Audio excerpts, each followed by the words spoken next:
El calor de su mano subiendo por mi muslo me paralizó, y no era mi esposa. Pero lo que hice después, nadie lo esperaba. Mi nombre es don Eusebio. Tengo 76 años, y aunque los médicos dicen que mi corazón está fuerte, todavía me tiembla el alma cada vez que recuerdo aquella tarde, la más peligrosa de mi vida. Nací en un pueblo chico, de esos donde todos se conocen y nadie olvida tus errores. Fui carpintero, viudo desde hace 10 años, y padre de un único hijo, Julián.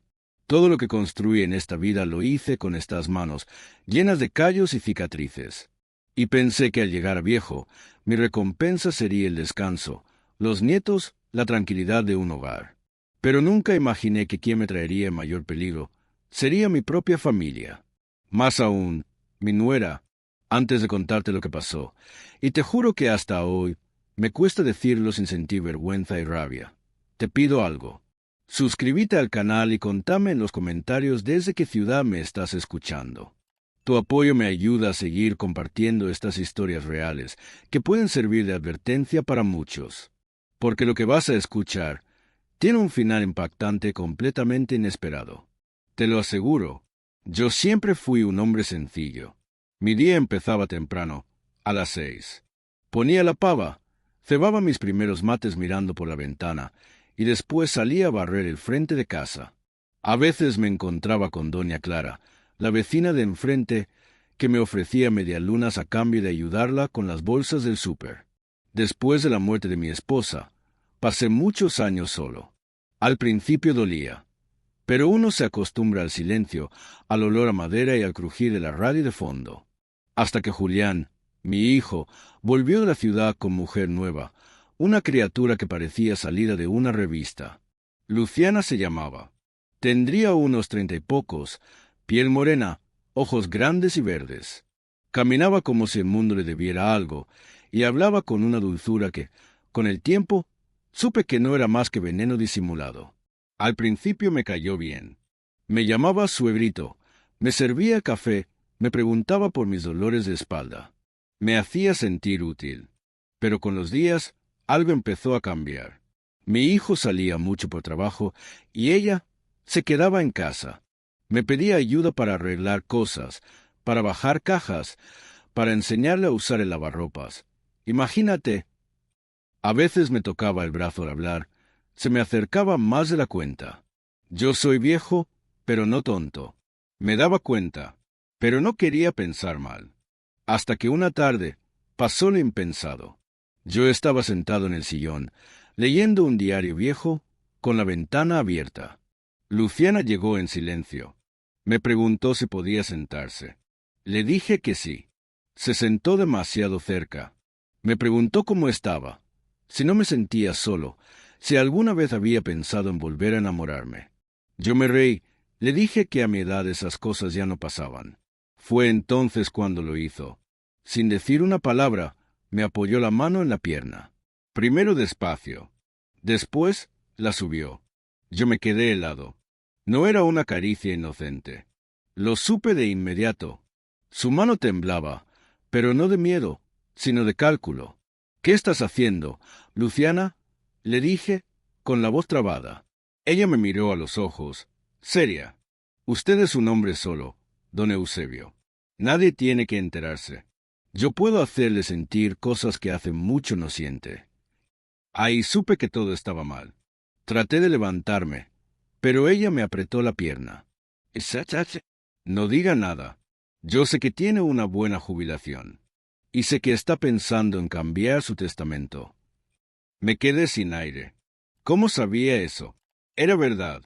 Hacía unos días había ido al abogado para revisar el testamento, pensando en dejarle algo a mi nieta, hija de un matrimonio anterior de Julián.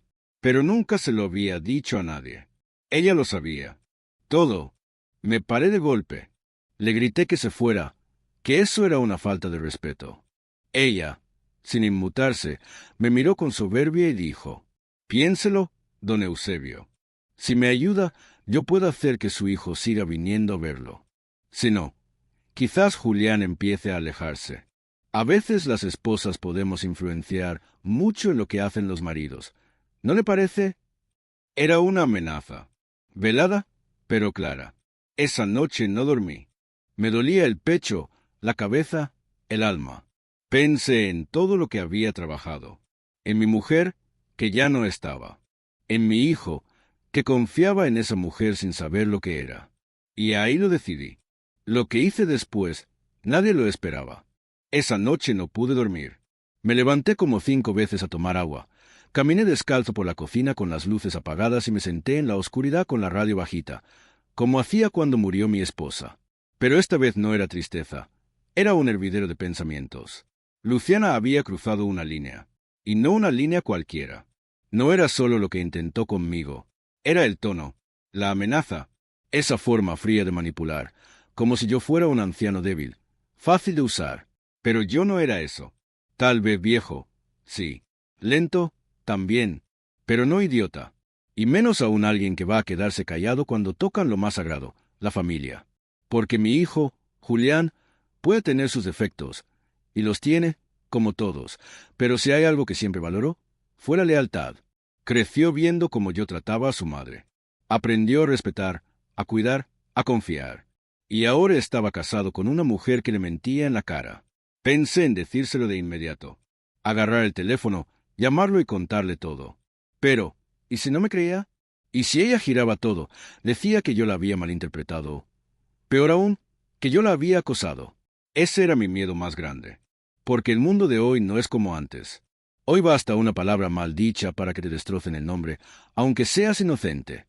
Y yo no tenía testigos, ni pruebas, solo mi palabra. Entonces tomé una decisión. No iba a quedarme quieto, pero tampoco iba a actuar sin pensar. Tenía que ser astuto, medir cada paso. Así que empecé a observar, a escuchar, a esperar. Durante los días siguientes me hice el desentendido. Volví a mi rutina. Mates, diario, barrer la vereda. Cuando Luciana me hablaba, respondía con monosílabos. No le di lugar para repetir lo que había hecho, pero tomé nota. De todo. Un día escuché una conversación que me heló la sangre. Ella estaba en el patio, hablando por teléfono. Creía que yo dormía la siesta, pero me había quedado leyendo la pieza, con la ventana entreabierta. Y entonces hoy, sí, ya te dije que el viejo está solo. Tiene plata. Lo que quiero es que ponga mi nombre en los papeles. No seas impaciente. ¿A quién le hablaba? ¿Un amante? ¿Alguien que la estaba ayudando? No pude saber más. Colgó en cuanto notó que yo me acercaba. Desde ese día, su actitud cambió. Se volvió más fría, menos disimulada. Me ignoraba, me hablaba mal delante de Julián. Decía cosas como, «Papá está medio confundido últimamente, ¿no te parece? Deberías hablar con él. A veces se traba cuando cuenta cosas». Estaba preparando el terreno.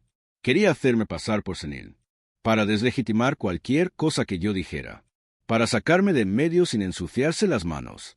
Y ahí entendí todo. Ella no solo quería mi jubilación, quería quedarse con la casa. Con todo, una noche invité a Julián a cenar, solo. Le dije que quería hablar con él de cosas de hombres. A Luciana no le gustó nada, pero no pudo evitarlo. Le dije que tenía algo que contarle sobre mamá, y usé su memoria como escudo. Preparamos un guiso, como en los viejos tiempos. Puse tango de fondo, saqué una botella de vino y le hablé como hacía mucho no hablábamos. «Julián, ¿vos confías en mí?» «Claro, viejo. ¿Qué pregunta es esa? Quiero que me respondas con el corazón. Si alguien te dijera algo que puede cambiar tu vida, ¿escucharías, aunque te duela?» Se quedó serio. Bajó la vista. «¿Qué pasa, pa?»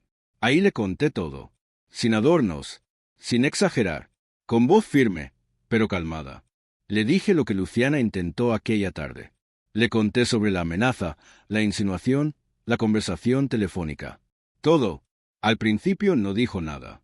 Solo me miró, como si no pudiera creerme. «¿Estás seguro, papá?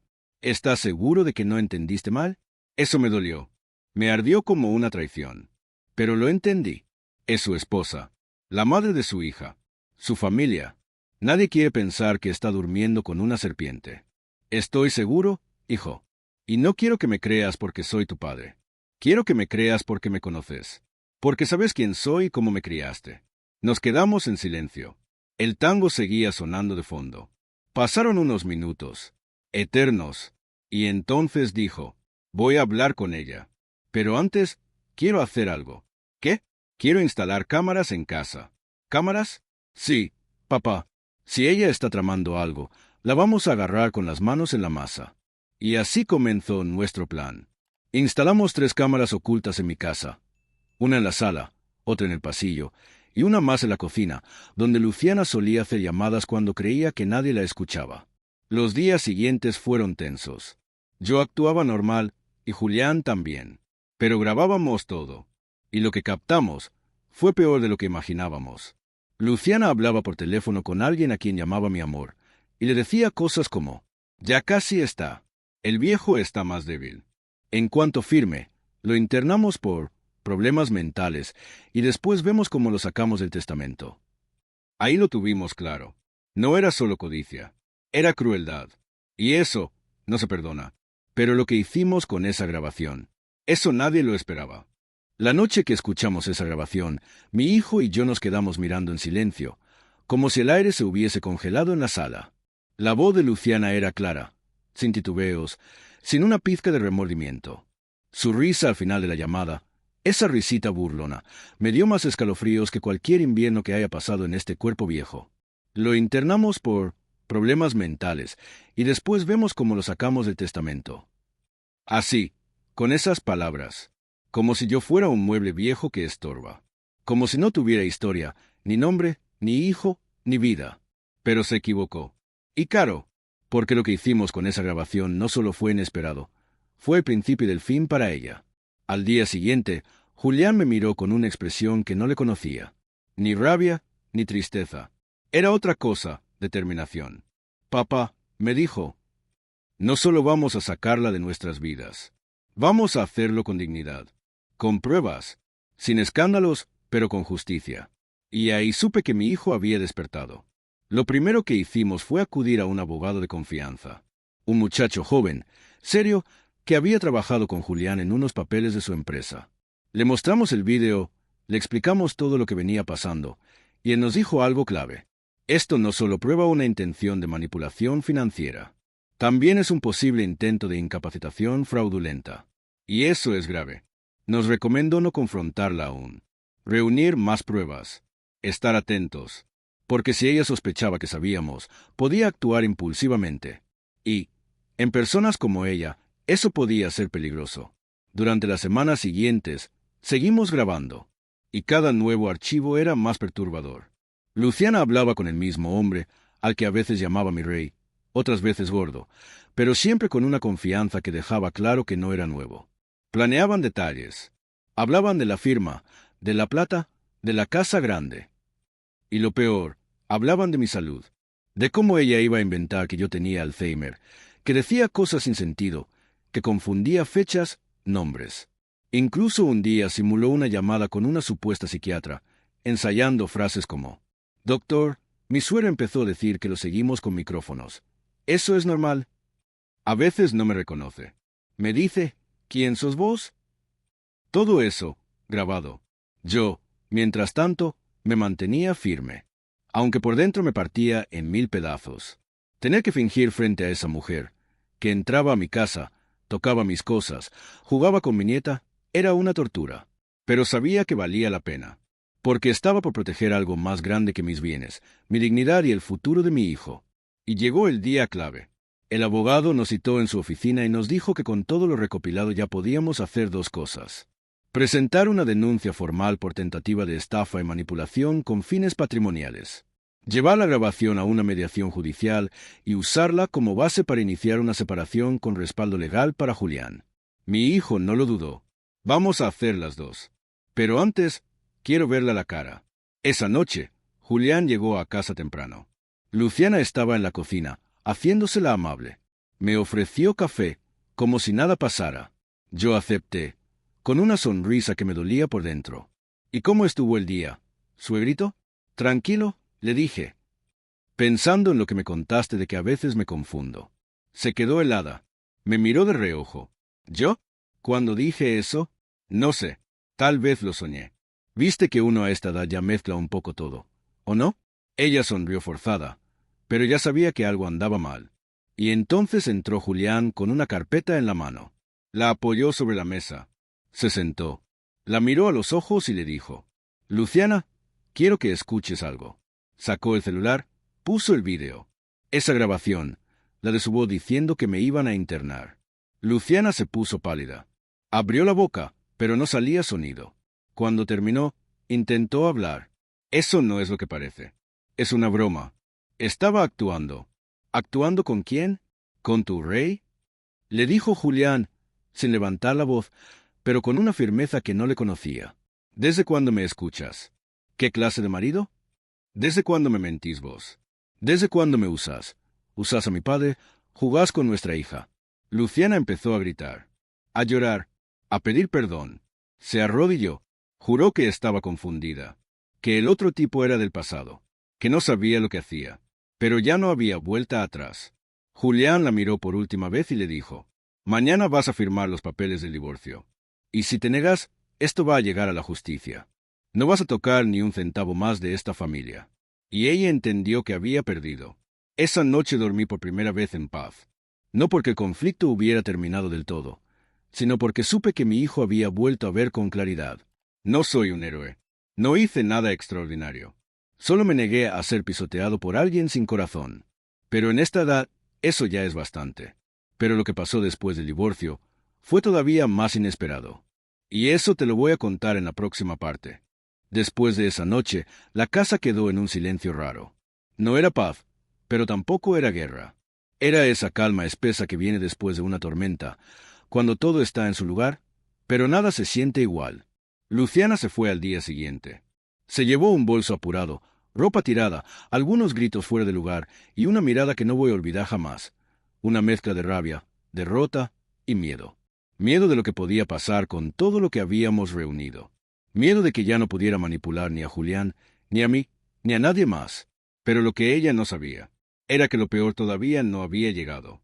En los días que siguieron, mi hijo estuvo raro, callado, metido en sus pensamientos, como si una parte de él no supiera cómo volver a ser el mismo después de todo lo vivido. Y yo lo entiendo, porque no es fácil aceptar que la persona con la que compartiste tu cama, tus secretos, tu hija, en realidad te estaba usando. Una noche, mientras cebaba mate en el patio, Julián se sentó a mi lado sin decir nada. Me miró con los ojos rojos, pero no por llorar, sino por no dormir. «Viejo, yo no sé en qué momento me perdí». «No te perdiste, hijo. Te hicieron dar vueltas», le dije, con voz baja. «A todos nos pasa alguna vez. Pero, ¿cómo no me di cuenta? ¿Cómo no vi lo que vos viste?». Le puse una mano en el hombro. Porque cuando uno ama, no sospecha. Y eso no es debilidad, Julián. Eso es nobleza. Nos quedamos ahí, en silencio. El mate se enfrió, pero el alma se templó un poco. Fue la primera vez, en mucho tiempo, que sentí que me veía, no como al viejo que se va apagando, sino como a un hombre que todavía tenía algo que enseñar. Y entonces pasó algo que nadie esperaba. Una semana después, Luciana volvió, pero no sola. Llegó con un abogado, una carpeta de papeles y una actitud completamente distinta. Arrogante, desafiante, como si todo lo que habíamos descubierto no existiera. «Vengo a buscar lo que me corresponde», dijo, parándose en la puerta como si fuera todavía su casa. Julián y yo nos miramos. «¿Ya firmaste el divorcio?», le respondió él, sereno. «¿Firme? Sí. Pero eso no me impide reclamar lo que es mío. Viví acá, tengo una hija con vos, y no pienso irme con las manos vacías». El abogado que la acompañaba, un tipo flaco y con olor a perfume caro, empezó a hablar de bienes compartidos, de convivencia conyugal, de derechos adquiridos. Yo no entendía mucho de términos legales, pero entendí una cosa. Ella venía por la casa. Sí, esa misma casa que yo construí con mis propias manos, ladrillo por ladrillo, junto a mi esposa cuando todavía soñábamos con ver crecer a nuestro hijo entre esas paredes. Y ahora, esa mujer quería apropiarse de una parte. Pero lo que no sabía era que yo ya me había preparado para eso. Semanas antes, cuando empezamos a sospechar de Luciana, fui con Julián a un escribano amigo. Le doné en vida la mitad de la propiedad a mi nieta, con cláusula de usufructo vitalicio para mí. Eso significaba que yo seguiría viviendo ahí hasta mi último día, y después sería toda de mi nieta. Ni Luciana ni nadie podría tocarla. Esa escritura ya estaba registrada, sellada, blindada, y cuando el abogado de ella lo supo, Se desinfló como globo pinchado. Esto puede impugnarse, intentó decir, sin convicción. Probá, le dijo Julián. Tenemos más de 20 horas de grabación que demuestran las verdaderas intenciones de tu clienta. ¿Querés que las presente?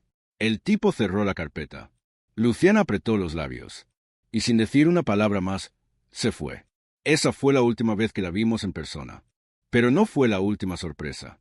Una tarde, mientras leía en el patio, mi nieta, de apenas 7 años, vino a sentarse conmigo. Traía un dibujo en la mano. Mira, abuelo, es nuestra casa. Era un dibujo torpe, infantil, pero tenía algo que me hizo temblar. En la esquina había una mujer con cara triste, lejos de la casa. Y adentro estábamos mi nieta, Julián y yo. ¿Y esa quién es? Le pregunté, señalando la figura de afuera. Es mamá. Dice que no puede venir más. Que vos no la querés. Se me hizo un nudo en la garganta. Porque por más que Luciana haya sido todo lo que fue, sigue siendo la madre de mi nieta. Y esa nena no tiene la culpa de nada. La abracé fuerte. Le dije que las cosas de los grandes a veces se enredan, pero que ella siempre iba a tener un lugar en mi corazón. Y que su casa era esta, con nosotros. Esa noche fui hasta el cuarto de Julián. Hijo, tenés que hablar con Luciana. ¿Para qué? Me dijo, fastidiado. Por tu hija, no por ella. Al principio se resistió, pero al final entendió. Y acordaron un régimen de visitas. Claro, vigilado, supervisado, con condiciones. Pero necesario, porque la nena necesitaba a su madre, aunque fuera por ratitos. Y así, poco a poco, la vida volvió a acomodarse. No como antes, sino como después de una tormenta. El dolor quedó, pero también quedó algo más fuerte. Una lección. Pero lo más increíble de toda esta historia, aún no te lo conté. Lo que descubrí unos meses después me dejó helado, y cambió mi forma de ver todo lo que había pasado. Y eso te lo voy a contar ahora. Pasaron unos meses desde aquel vendaval que sacudió nuestras vidas. La casa volvió a tener ese aroma a madera vieja y sopa casera. Julián se reacomodó en su rutina, y yo, bueno, volví a ser el viejo del mate en la vereda, saludando a los vecinos y mirando el cielo, como si las nubes pudieran encontrar respuestas. Pero algo todavía no cerraba del todo. Una duda me taladraba el pecho. Porque, a pesar de todo lo que Luciana había hecho, su traición, sus planes, sus mentiras, había un detalle que no me dejaba en paz. ¿Cómo sabía ella que yo estaba cambiando de testamento? Esa era la primera pieza del rompecabezas. Y nunca le conté a nadie, ni siquiera a Julián, ese detalle cuando comenzó todo. Una tarde de primavera, estaba en la cocina revisando papeles viejos. Boletas de luz del año 98, certificados de vacunación, cartas de mi difunta esposa que no me animaba a tirar. En una carpeta celeste encontré un sobre sin remitente. Adentro, una hoja doblada en 4, escrita a mano. No confíes en ella. Te está usando. Está con otro. Lo escuché todo. Cuida tu testamento. Ella sabe más de lo que vos crees. Sin firma, sin fecha, sin explicación. Me quedé helado. La letra era femenina. Firme, clara, con letra cursiva, como de alguien que aprendió a escribir en tiempos de tintero y papel secante. ¿Quién la había dejado ahí? ¿Cuándo? ¿Cómo llegó a esa carpeta? Y entonces me cayó la ficha. Doña Clara, mi vecina, la de las medialunas y el pelo recogido con ruleros. Siempre atenta, siempre en la ventana. Tal vez ella vio algo. Tal vez escuchó cosas que yo no podía o no quería ver en ese momento. Esa misma tarde fui a su casa. Me abrió con su delantal lleno de harina y una sonrisa amable. ¿Cómo está, don Eusebio? ¿Se le perdió algo? Quizás encontré algo, más bien, le dije, mostrándole el papel. Ella se quedó en silencio. Sus ojos bajaron a la nota. No dijo nada. Solo asintió con la cabeza, despacito, como quien confirma un secreto que lleva meses guardado. Fui yo, dijo, por fin. ¿Cómo supo? No supe todo. Pero vi cosas. Escuché otras. Esa chica siempre me dio mala espina. Y un día la escuché hablando por teléfono en la puerta de su casa. Dijo tu nombre. Hablaba de engañar al viejo, de firmar papeles rápido. ¿Y por qué no me lo dijo en persona? Porque no sabía cómo lo ibas a tomar. Usted la quería. Su hijo la adoraba. Y yo no quería ser la vieja chismosa. Pero tampoco iba a quedarme callada. La miré con los ojos vidriosos. Usted me salvó. Usted se salvó solo, don Eusebio. Yo solo encendí una luz. Esa charla me dejó pensando. Porque a veces uno cree que está solo, pero no está. A veces la vida te pone guardianes donde menos esperas. Una vecina, una carta, un detalle. Y eso me llevó a revisar otra cosa, mi interior. Todo este tiempo había vivido con bronca, con rencor, con el peso de la traición encima. Y aunque mi hijo había recuperado su camino, aunque mi casa estaba a salvo, yo seguía cargando con una piedra en el pecho. Y esa piedra se llamaba resentimiento. Una mañana, mientras mi nieta dibujaba en la galería, me acerqué. «¿Qué haces, mi amor?» «Un mapa del tesoro», me dijo. «El tesoro es el corazón». Me sonreí. «¿Y sabes dónde está?» «En el patio, debajo del limonero. ¿Querés que vayamos a buscarlo?» Fui con ella, pala en mano. Cavamos un poco y encontramos una cajita de cartón envuelta en una bolsa. «¿Y esto?» «Ahí está», gritó ella, feliz. «Lo escondí ayer. Es tuyo». Adentro había caramelos, un botón viejo, una piedra con forma de corazón y un papel que decía: «Te quiero, abuelo». Ahí lloré. Lloré como un nene, porque entendí que ese era el verdadero final de esta historia. No era la venganza, no era la justicia, era el amor que había quedado. Con el tiempo, Luciana desapareció del radar. Nunca más intentó nada legal. No volvió a molestar. Y aunque su imagen sigue siendo una cicatriz en nuestra historia, ya no duele como antes. Julián se enfocó en su hija, en su trabajo, en reconstruirse. Yo seguí siendo su apoyo, su consejo, su viejo testarudo pero presente. Y mi nieta, ella es la luz de mis días. Hoy, al contar esto, no lo hago para victimizarme ni para buscar lástima. Lo hago para dejar una enseñanza. Porque hay lobos disfrazados de corderos, incluso dentro de nuestras familias. Y cuando uno envejece, se vuelve blanco fácil. Nos ven lentos, distraídos, vulnerables. Pero la edad no quita la sabiduría. La experiencia no se jubila. Y la dignidad no se negocia. Si vos, que me estás escuchando, sos mayor, cuida tus papeles, tus palabras y tus silencios. Confía, sí, pero no seas ciego. Y sobre todo, no tengas miedo de hablar. Porque a veces lo que nos salva no es gritar, sino decidir cuándo y cómo actuar. Gracias por escucharme hasta el final. Si esta historia te hizo reflexionar, deja tu me gusta, suscríbete al canal y comenta desde qué ciudad me estás escuchando. Tu apoyo nos permite seguir compartiendo relatos que merecen ser contados. Nos vemos en la próxima historia.